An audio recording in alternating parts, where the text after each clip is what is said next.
নমস্কার, জ্যোতিষতান্ত্রিক ডক্টর শ্রী সঞ্জয় শাস্ত্রী। একটা কথা বলি, আজকের অনুষ্ঠানটি সম্পূর্ণ বাস্তবধর্মী একটা অনুষ্ঠান। বিষয়টি হচ্ছে স্বাস্থ্য নাকি সম্পদ। আমরা সবাই, ইচ অ্যান্ড এভরিবডি, আমরা সবাই যখন আমাদের কর্মজীবনে প্রবেশ করি, মানে প্রথমে আমাদের শৈশব, তারপরে আমাদের কৈশোর, যেই সময়টা আমরা তথাকথিত বাবার হোটেলে দিন যাপন করি বা অন্যান্য আত্মীয় স্বজনের হোটেলে দিন যাপন করি। এডুকেশন শেষ হলো, এরপর চলে আসে আমাদের কর্মজীবন। এই কর্মজীবনে যখন আমরা প্রবেশ করি, আমরা বুঝে উঠতে পারি না যে কোন কর্মটা আমাদের করা উচিত। আপনি দুরন্ত গতিতে যে কোনো একটা কর্ম পেলেন, প্রথমে দেখবেন সবাই প্রথমে 2 মাস কি 3 মাস 1 বছর কোন একটা কর্মতে প্রবেশ করেছেন, তারপর সেই কাজটা ছেড়ে বেরিয়ে আসছেন। কেন? আমার এনভায়রনমেন্ট ভালো লাগছে না, আমার অফিসের কলিগদের সাথে মিল হচ্ছে না, আমার স্যালারি ঠিকঠাক পোষাচ্ছে না, যেখানে থাকি সেখানে খাওয়া দাওয়ার প্রবলেম, স্নান করার প্রবলেম, পটির প্রবলেম, নানা রকম সমস্যা দেখিয়ে আপনারা 2-3 মাস পরে ছেড়ে চলে আসেন। এরকম বহু আমি দেখেছি। যারা সিকিউরিটি জব করেন তাদের কথা বলছি না, সিকিউরিটি মানে যে জবের সিকিউরিটি আছে তাদের কথা বলছি না, যারা আনসিকিউরিটি আনস্টেবল জব করেন তাদের কথা বলছি। এরপর কি করলেন? এইভাবে আমরা 3 মাস 6 মাস ঘুরতে থাকেন। যখন দেখলেন আচ্ছা, মানে সব জায়গাতেই এক, যেখানেই কাজ করেন না কেন সেখানেই কিছু না কিছু একটা প্রবলেম থাকবে। নয় সিনিয়রিটি প্রবলেম, নয় এনভায়রনমেন্টের প্রবলেম, নয় থাকার প্রবলেম, নয় খাবার প্রবলেম, কিছু না কিছু একটা প্রবলেম সব জায়গাতেই থাকবে। ডিফারেন্ট টাইপ অফ প্রবলেম থাকবে। এরপর আপনি ঠিক করলেন যে না, এভাবে ঘোরাঘুরি করলে হবে না, যে কোনো একটা কোম্পানিতে আমাকে কাজ করতেই হবে, বা প্রাইভেট সেক্টরে যারা কর্পোরেট সেক্টরে কাজ করছেন করতে হবে। এই যখন আপনি ধরলেন, তখন আপনার কাছে যাই প্রবলেম আসুক না কেন, আপনি 100% নিজের দিয়ে কাজটা করতে শুরু করলেন। এইখানেই শুরু হয়ে গেল আপনার স্বাস্থ্য সম্পর্কিত প্রবলেম। কারণ এখানে আপনি ছুটছেন আপনার ওয়েলথের জন্য, যে আমাকে কিছু টাকা জমাতে হবে, আমাকে সংসার চালাতে হবে, আমার পরিবারকে কিছু টাকা দিতে হবে, আমার নিজের লাক্সারিয়াস লাইফ কিছু আছে সেগুলোকে আমাকে লিড করতে হবে। তখন আপনি এই নানা রকম সমস্যাগুলো মাথার মধ্যে যখন 2 বছর ধরে আপনি ফেস করেছেন, তারপর আপনি ছুটলেন আপনার কর্মটা ভালো করার জন্য। এবার আপনি যখন কর্ম করতে গেলেন, 8 ঘন্টার জায়গায় 10 ঘন্টা ডিউটি, দেখলেন কি 2 ঘন্টায় এক্সট্রা টাকা মিলছে, 3 ঘন্টাতে এক্সট্রা টাকা মিলছে, তখন আপনার কিন্তু আর মাইন্ডের মধ্যে নেই যে আমার শরীরে কোনো প্রবলেম হচ্ছে কি, গ্যাসের প্রবলেম হচ্ছে কি, মানসিক কোনো চঞ্চলতার প্রবলেম হচ্ছে। আপনি রীতিমতো কাজ করে করে টাকাটা রোজগার করে থাকলেন, এটা নিড। এই করতে করতে কি হলো, এবার আপনি আস্তে আস্তে প্রমোশন পেতে শুরু করলেন। কারণ আপনি মন দিয়ে কাজ করছেন, তাহলে আপনি কোনো না কোনো প্রমোশন পাবেন আফটার 2 ইয়ার্স, আফটার 3 ইয়ার্স। এই প্রমোশন পাওয়ার পর এবার আপনি লোভে পড়তে শুরু করলেন যে আমাকে অনেক কাজ করতে হবে, আমি যদি অনেক কাজ করি তাহলে আমার অনেক টাকা হবে। কারণ আপনি তখন টাকার মুখ দেখে ফেলেছেন। এটা তো গেল যারা চাকরির জীবন তাদের কথা। এবার আসি ব্যবসার কথা। যারা ব্যবসা করছেন, প্রথমত দেখা গেল ব্যবসাটা আপনার চলছে না, তখন আপনি আপনার নতুন আবার একটা কোনো ব্যবসা খুলতে বসলেন।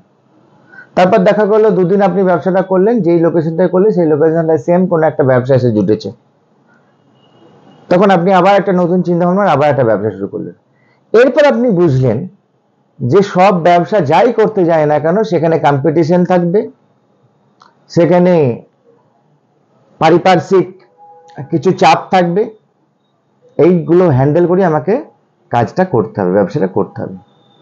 এবার কোনো রকমে আপনি ব্যবসাটাকে দাঁড় করালেন। যখনই দাঁড় করলেন তখনই দেখলেন আপনার 2 হাতে 2টো পয়সা আসছে, নানা দিক থেকে পয়সা আসছে। তখন আপনি ছুটতে থাকলেন, রীতিমতো ছুটতে থাকলেন, দৌড়াতে লাগলেন, আরো কি করে ব্যবসাটাকে বড় করব, আমার একটা 4 চাকা গাড়ি কিনতে হবে, একটা ফ্ল্যাট কিনতে হবে, একটা বাড়ি কিনতে হবে। এইখান থেকে আপনার সম্ভব, আপনার বিশ্বাস এসে গেল এই করতে করতে করতে করতে করতে আপনি সকাল থেকে সন্ধ্যে পর্যন্ত না খাবার টাইম আছে, না আপনার শরীর খারাপ হলে ডাক্তার দেখাতে যাচ্ছেন, আপনি শুধুমাত্র ব্যবসার পিছনে টাইমটাকে দিচ্ছেন সম্পূর্ণভাবে। এই সম্পূর্ণভাবে অর্থনৈতিকের উপরে যখন ডিপেন্ড হয়ে যায় আপনার এই মানব শরীর, মানব দেহ সম্পূর্ণভাবে যখন ডিপেন্ড হয়ে যায়, তখন থেকে শুরু হয় আপনার আভ্যন্তরীণ সমস্যা, মানে যেটা স্বাস্থ্য রিলেটেড সমস্যা। এটা আপনি আজ বুঝতে পারবেন না। কখন বুঝতে পারবেন? আফটার 40, আফটার 45, আফটার 50, 50 বছর পরে আপনি এবার শুরু হয়ে গেল ডায়াবেটিস, সুগার, কারণ আপনি প্রচুর স্ট্রেস নিয়েছেন। সুগার, আপনার ডায়াবেটিস শুরু হয়ে গেল, কার্ডিও অ্যাটাক শুরু হয়ে গেল, হার্টের নানা রকম সমস্যা, গ্যাস্ট্রাইটিস প্রবলেম। এবার তখন আপনি কি করলেন? আপনি ব্যাংক ব্যালেন্স যা করেছিলেন সেই টাকা শেষ করতে করতে করতে আপনার শরীরকে ঠিক করতে শুরু করলেন। এরকম বহু মানুষ আছে। এই দেখুন, আজকে বহু এমন ধনী মানুষ আছে যারা ধরুন এত টাকা রোজগার করে জীবনে, ভালো ভালো দামি দামি গাড়ি কিনছে। ধরুন একটা মানুষ কালকে সাইকেল নিয়ে অফিস যেত, তারপরে সে মোটরসাইকেল কিনলো, তারপর সে 4 চাকা একটা BMW কিনলো। এবার যখন BMW সে কিনলো তখন তো আর তার টাইম নেই, সময় নেই জীবনে রিল্যাক্স করার মতো। এবার দেখবেন BMW চলে জিমে যাচ্ছে, জিমে যে সাইকেল চালাচ্ছে। কেমন হলো ব্যাপারটা? মানে তাকে ডাক্তার বলেছে এবার একটুখানি জিম করুন, শরীরে একটু যত্ন নিন। অথচ সে যদি BMW না কিনে বা বড় গাড়ি না কিনে যদি সাইকেল নিয়ে সারা জীবন ওই কাজটা করতো, যত বড়ই হয়ে যাক না কেন। আসলে আমরা না স্ট্যাটাস দেখাতে যে আর নিজেদেরকে কোথায় শেষ করে ফেলছি, এটা হচ্ছে। কিন্তু আমার কাছে এরকম বহু মানুষ আছে, সে এবার গেল বড় 4 চাকা নিয়ে জিমে গেল, যে সাইকেল চালাচ্ছে সেখানে। তাই আমি বলবো আপনার, আমি যেহেতু একজন জ্যোতিষ, আপনি আগে দেখুন একটা ছক থেকে বলা সম্ভব যে তার কি কি রোগ হতে পারে, কখন হতে পারে, তার পিছনে মেডিকেলি কতটা খরচা দাঁড়াতে পারে। এর জন্য প্ল্যানেট হচ্ছে আমাদের মঙ্গল, মার্স। এই মঙ্গল আর মানসিক যে চঞ্চলতা হয়, মানসিক যে ডিস্টার্বিং গুলো দেখা যায়, মানসিক যে রোগগুলো, তার জন্য চন্দ্র। এরপর রাহু আছে, কেতু আছে, স্যাটার্ন আছে, রবি আছে, এগুলো আলাদা আলাদা বিষয় আছে। প্রত্যেকটা ছকে 8th হাউস, 6th হাউস, এইগুলো থেকে আমরা বিচার করতে পারি মানুষটার কোন রোগ কোন সময় হতে পারে, তার আয়ু কতটা, সে মেডিকেলি কতটা তার খরচা হবে, রাহু থেকে আমরা বিচার করতে পারি এগুলো। তো যখন আপনারা আপনাদের এই জীবনটা, সুন্দর জীবনটা শুধু রোজগার অর্থ করতে করতে করতে করতে একটা সময় আপনার স্বাস্থ্যটাকে শেষ করে ফেলছেন, আবার সেই স্বাস্থ্যকে ঠিক করার জন্য অর্থটাকে শেষ করছেন, তারপরে যে দেখলেন আপনি জিরো। আলটিমেটলি আপনার হলোটা কি বলুন তো? তাই প্রথম থেকে, যখন থেকে আপনি রোজগারের পথে যাচ্ছেন, সঠিক একটা জীবনশৈলী তৈরি করুন, সঠিক সময়ে খান, এবং আপনার কোন সময় কি রোগ ব্যাধি আসতে পারে, তার জন্য মেডিকেলি কি খরচা হতে পারে, একটা ভালো জ্যোতিষীকে দেখাতে থাকুন প্রতি 3 মাস, প্রতি 1 বছর অন্তর অন্তর। বহু এরকম সাকসেসফুল মানুষ আছে, বহু এরকম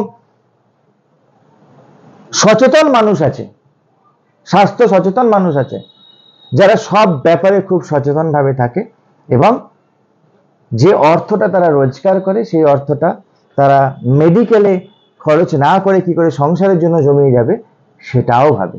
এটা আপনি পারবেন। আপনার সেই মানসিকতা আছে, সেই মানসিকতা আছে বলেই এতক্ষণ আপনি ভিডিওটা দেখছেন।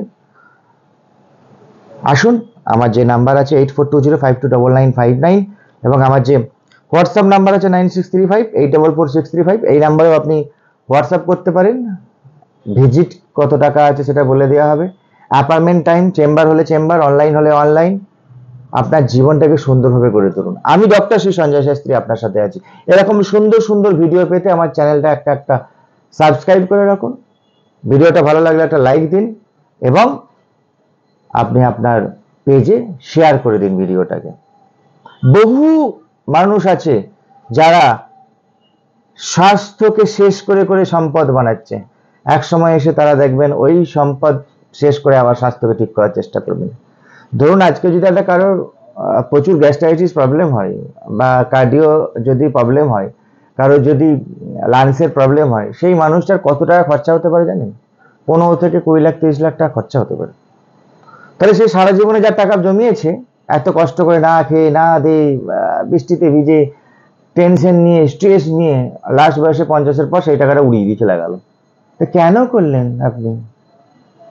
যাই হোক, এই সমস্যা থেকে সম্পূর্ণ সমাধানের পথ আছে। আপনি যদি আগে থেকে জেনে যেতে পারেন আপনাকে এই জায়গাগুলোকে ঠিক করে করে নিয়ে চলতে হবে, আপনার এই সময় এই রোগগুলো আসতে পারে, তাহলে আমার মনে হয় আপনার শেষ বয়সটা সুন্দরভাবে কাটবে, কারোর ওপর ডিপেন্ড না হয়ে কাটবে। আপনি সুস্থভাবে বাঁচবেন, সুন্দরভাবে বাঁচবেন। জ্যোতিষের বিচার চাই, এবং এমন অনেক কিছু রেমেডি আছে, জ্যোতিষেও আছে, যা আপনাকে সম্পূর্ণ সফলতার দিকে নিয়ে যাবে। ধন্যবাদ। আমি ডক্টর শ্রী সঞ্জয় শাস্ত্রী, আপনাদের সঙ্গে সবসময় আছি।